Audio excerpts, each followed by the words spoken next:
आज मैं आप लोगों को बताऊंगी कि अस्तर वाली लाइनिंग वाली कमीज या कुर्ती की कटिंग किस तरह से की जाती है। तो मैंने कपड़े को डबल फोल्ड करके रख दिया है और मैं फ्रंट पार्ट और बैक पार्ट की कटिंग जो है अलग अलग करूंगी, क्योंकि ये कपड़ा बहुत ज़्यादा फिसलना है तो इसकी कटिंग साथ में नहीं हो पाएगी। तो मैंने फ्रंट और बैक पार्ट दोनों के कपड़े को अलग अलग बिछा लिया है। अगर आप इस तरह से कटिंग करोगे तो ना ही आपके आर्म होल में कोई झोल पड़ेगा और ना ही आपका गला लटकेगा। तो सबसे पहले मैं आपको फ्रंट पार्ट की कटिंग करना दिखाऊंगी। तो चलिए फिर शुरू करते हैं फ्रंट पार्ट की कटिंग करना। फ्रंट पार्ट की कटिंग को मैंने उल्टी तरफ से बिछा के रखा है और उसमें नेक ऑलरेडी बना है। तो मैं आपको बताऊंगी कि हमें उसकी कटिंग किस हिसाब से करनी है।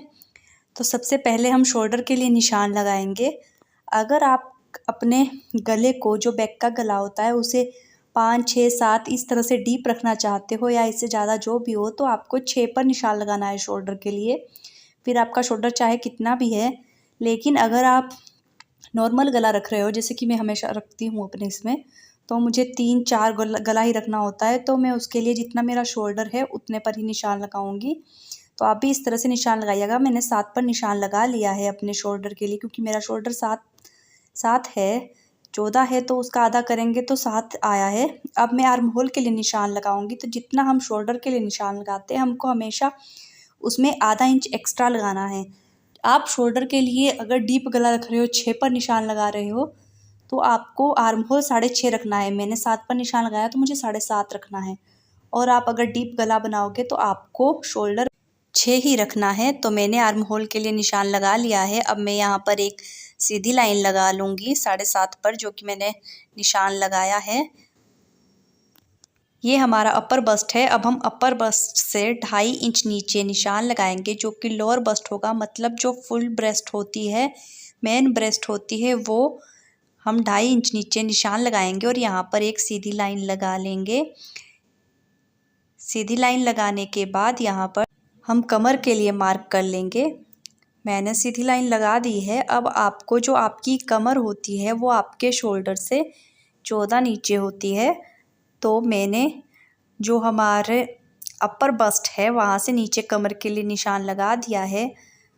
और जो कमर है वहाँ से 7 नीचे हम हिप के लिए निशान लगाएंगे। ये मेज़रमेंट आप अपने हिसाब से रख सकते हैं। हिप आपको कमीज की जो साइड वाला चौक वाला निशान होता है वो ज़्यादा रखना है तो आप वैसे भी रख सकते हैं। तो नॉर्मली इस तरह से रखा जाता है। अब आपको यहाँ पर सीधी लाइनें लगा लेनी है।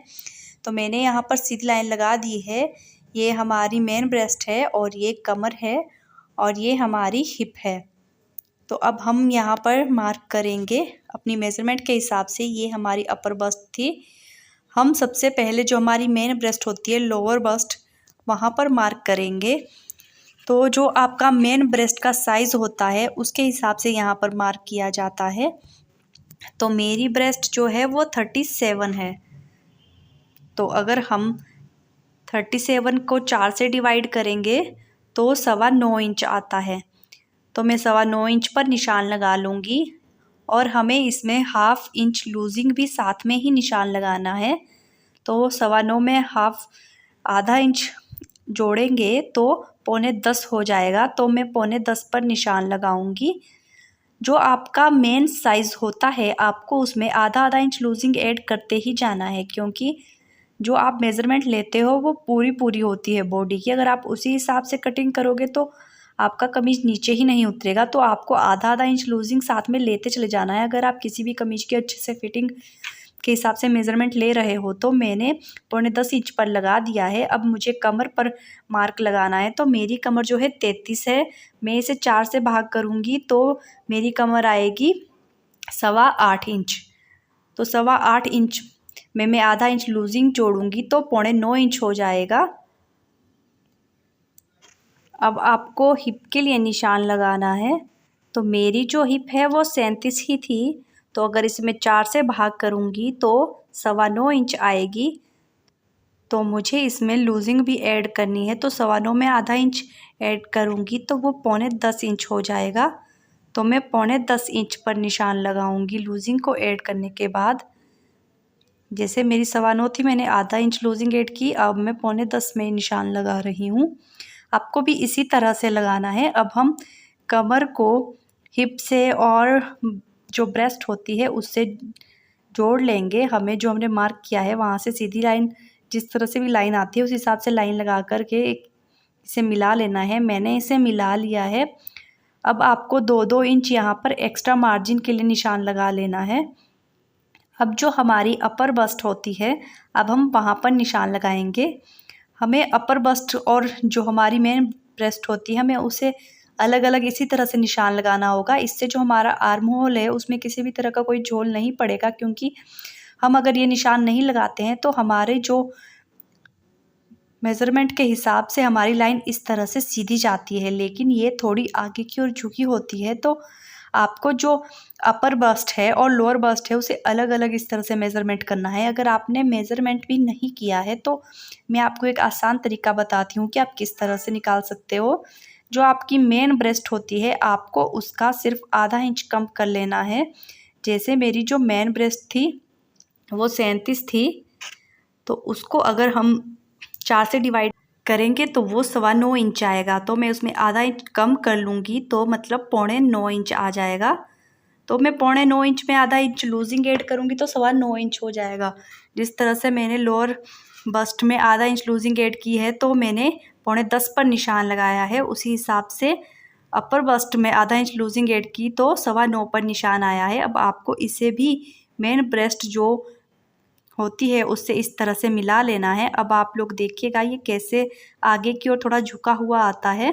अगर आप इस तरह से मार्किंग करोगे लोअर बस्ट अपर बस्ट को अलग अलग लेके, तो आपके आर्म होल में कभी भी किसी भी तरह का झोल नहीं पड़ेगा। आपका जो कमीज है वो एकदम अच्छे से फिटिंग के साथ कटने वाला है। अब जो मैंने फ्रंट पार्ट पर निशान लगाया वैसे ही मैंने बैक पार्ट पे भी निशान लगाया है, क्योंकि यहाँ तक जो है वो दोनों की मेजरमेंट सेम होती है। जो भी इसमें थोड़ा अलग अलग होता है मैं आपको अलग से करके दिखाऊंगी। अभी सेम था तो मैंने अभी दोनों पर सेम सेम मार्क कर दिया है। अब हमको आर्म होल की गोलाई के लिए निशान लगाना है। तो जो बैक पार्ट होता है उसमें हम 1.5 इंच लेते हैं, लेकिन फ्रंट पार्ट जो होता है उसमें जो 1.5 इंच होता है हमें उसका हाफ लेना है। तो 0 पॉइंट समथिंग मतलब जो है 1.25 के आसपास आता है, तो मैं वहाँ पर मार्क कर लूँगी।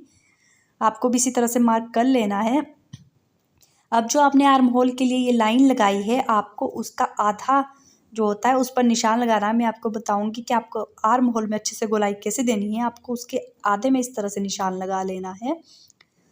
अब जो है आपको जो इस निशान से ऊपर है वहाँ पर आपको इस तरह से सीधा ही रखना है, और उससे नीचे निशान से नीचे आपको इस तरह से गोलाई दे देनी है। जहाँ पर आपने 1.25 इंच पर जो मार्क किया था वहाँ पर आपको इस तरह से अच्छे से गोलाई दे करके आर्म होल को बना लेना है।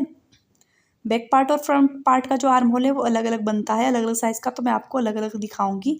अब जो है शोल्डर के लिए जो आपने निशान लगाया था वहाँ पर एक सीधी लाइन लगा लेना, क्योंकि मैंने पहले नहीं लगाई थी तो मैं अब लगा रही हूँ। और जो आर्म होल की साइड शोल्डर होता है वहाँ पर आपको 1/2 इंच नीचे स्लोप देनी है, मतलब 1/2 इंच के नीचे टेढ़ा कर लेना है 1/2 इंच पर इस तरह से। और ये भी सिर्फ फ्रंट पार्ट में ही होता है, तो आपको इसे मिला लेना है। अब आप लोग देखिए मैंने जो तुरपाई के लिए लाइन होती है वो भी लगा ली है। ये मेरी राइट वाली लाइन है और ये जो मेरी है ये मैंने मार्जिन के साथ जो निशान लगाया था वो वाली लाइन है। अब हम इसकी कटिंग कर लेंगे। हमारा जो फ्रंट पार्ट में है उसमें मैंने सारे मेज़रमेंट करके मार्क लगा दिया है। इसी तरह से मैं बैक पार्ट में भी करना है, तो मैं अब आपको दिखाती हूँ कि बैक पार्ट में किस तरह से करना है। जो बैक पार्ट में फ्रंट पार्ट की तरह होगा वो मैंने वहाँ पर वैसा ही मार्क किया है। जैसे आप देख सकते हो ये जो मैंने निशान लगाए हैं वो फ्रंट पार्ट और बैक पार्ट में सेम होते हैं। तो अब इसमें क्या चेंज आएगा वो मैं आपको बताऊंगी। आप चाहते हो अगर तो आप दोनों को साथ में भी रख कर काट सकते हो। आपको वहाँ पर उन्हें साथ में ही रख लेना है, साथ में फोल्ड करना है, लेकिन मेरा फिसलने वाला कपड़ा था तो मैं अलग अलग कट कर रही हूँ। तो इसमें शोल्डर में 1/2 इंच नीचे हम झुकाव नहीं देते हैं, ये वैसा ही रहेगा। तो मैंने मेज़रमेंट थोड़ी नीचे से की थी ताकि कपड़ा जो है वो सीधा रहे। अब हम आर्म होल के लिए निशान लगाएंगे, क्योंकि आर्म होल दोनों में थोड़ा अलग होता है। यहाँ पर हम 1.5 इंच पर निशान लगाते हैं, जबकि फ्रंट पार्ट में हम 1.5 इंच का आधा लेते हैं। तो 1.5 इंच पर मैंने इस तरह से निशान लगा लिया है। और जो आपने आर्म होल के लिए लाइन लगाई थी आपको उसका आधा लेना है। जैसे कि मैंने फ्रंट पार्ट में लिया था उसके आधे पर आपको निशान लगा लेना है, बिल्कुल उसी तरह से जैसे हमने फ्रंट पार्ट में किया था, जिससे आपको गोलाई करने में आसानी हो आर्म होल की। तो 3.25 पर मैं निशान लगा रही हूँ। तो अब हम इसको गोलाई देंगे। जो हमने निशान लगाया है उससे ऊपर तो ये सीधा ही रहेगा, उससे नीचे इसमें गोलाई आएगी। तो मैं आपको दिखा देती हूँ कि आपको इसमें किस तरह से गोलाई देनी है। आपको इस तरह से इसको गोलाई देकर जो आपका अपर बस्ट होता है उसमें इस तरह से मिला लेना है। और अब आपको नॉर्मली दोनों पार्ट की जो है वो कटिंग कर लेनी है।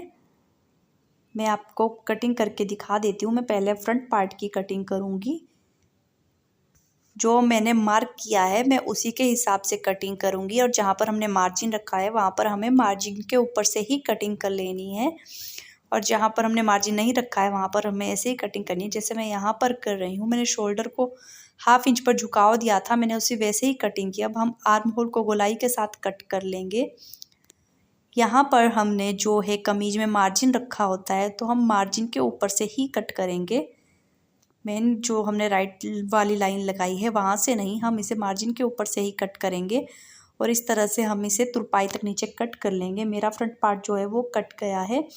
अब मैं इसी तरह से ही बैक पार्ट की भी कटिंग कर लूँगी।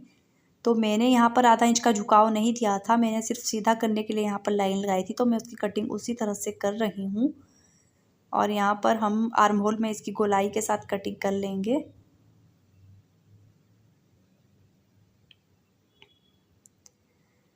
आपको मार्जिन के ऊपर से कटिंग करके जो आपने तुरपाई के लिए कपड़ा रखा है वहाँ पर पूरी नीचे तक कटिंग कर लेनी है।